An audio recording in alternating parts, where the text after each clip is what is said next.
audace Oui. ce matin. Bonjour Patrice. Alors, Bonjour dans les Laurent. kiosques. Et bonjour à tous. Qui a dit « J'ai deux prénoms, c'est dur pour se faire un nom ». Alors, je vous donne un indice. Le premier prénom, c'est Édouard, et le second, c'est Philippe. Bravo. Bon. Alors, ça nous rassure sur l'humour du Premier ministre, qui a d'ailleurs gagné cette année le Grand Prix de l'humour décerné par le Presse Club.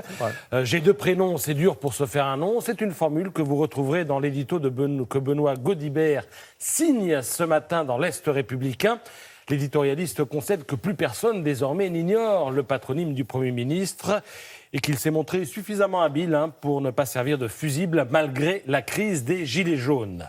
Pas si mal pour un homme qui a fait l'objet de moult spéculations sur son remplacement et dont Cécile Cornudet, dans Les Échos, estime qu'au moment où il s'apprête à faire son second discours de politique générale, il est renforcé dans son poids politique. Ça cajole pas mal ce matin dans la presse. À Matignon, on sera satisfait de ce qu'on lira. Dans la Croix, François Hernanwein parle même de consécration effacée au début du quinquennat. Édouard Philippe a acquis une autorité grandissante après les crises qui ont ébranlé l'Élysée ces derniers mois. Et son poids se trouve accru par l'effondrement des Républicains. Tout cela valide sa stratégie de proche d'Alain Juppé, rapidement rallié à Macron, etc., etc. Voilà qui est très flatteur. Et en même temps, ça met un petit peu la pression, car en marge de ces roucoulades, il y a une attente. Et cette attente, elle est perceptible dans le Figaro, qui invite le Premier ministre à, je cite, « sortir enfin de la passion fiscale et du gaspillage social, à aller, je cite encore, plus loin et plus vite ».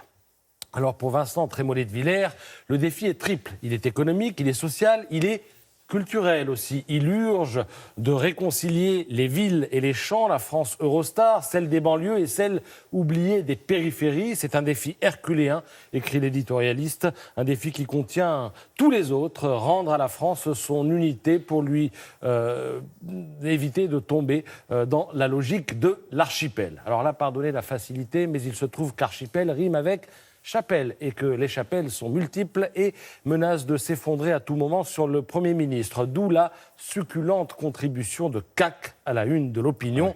Le dessinateur emprunte quelques personnages à Goscinny et Uderzo. On y voit le barde de Matignon prêt à entamer sa sérénade sous l'œil un peu réprobateur de quelques Gaulois par nature ronchons. C'est du grand art. Regardez A.G. Canonix à gauche, il tapote avec sa canne sur la paume de sa main.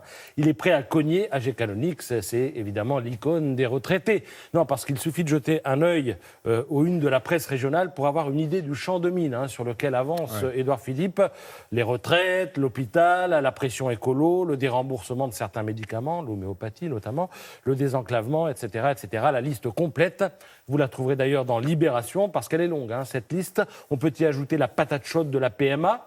On rembourse ou on ne rembourse pas le statut des maires, dans 9 mois il y a les municipales, ne l'oublions pas non plus. La révision constitutionnelle, va-t-on réduire le nombre de parlementaires? La baisse des impôts, qui va en profiter? Le chômage et le durcissement des règles d'indemnisation, etc., etc. Alors, c'est à ça que sert un discours de politique générale, dire ce que l'on veut faire, mais aussi dire ce que l'on peut dire. Et à ce propos, c'est le Parisien ce matin qui met les pieds dans le plat en rappelant une évidence. Édouard Philippe a pris du poids, il a pris de l'assurance, il a pris tout ce que vous voulez, mais in fine, comme l'écrit Pierre Chausse dans un éclair de lucidité dans le Parisien, ce qu'il dira aujourd'hui devant les députés ou demain au Sénat, c'est ce que le président de la République lui aura autorisé à dire. Merci beaucoup, Patrice.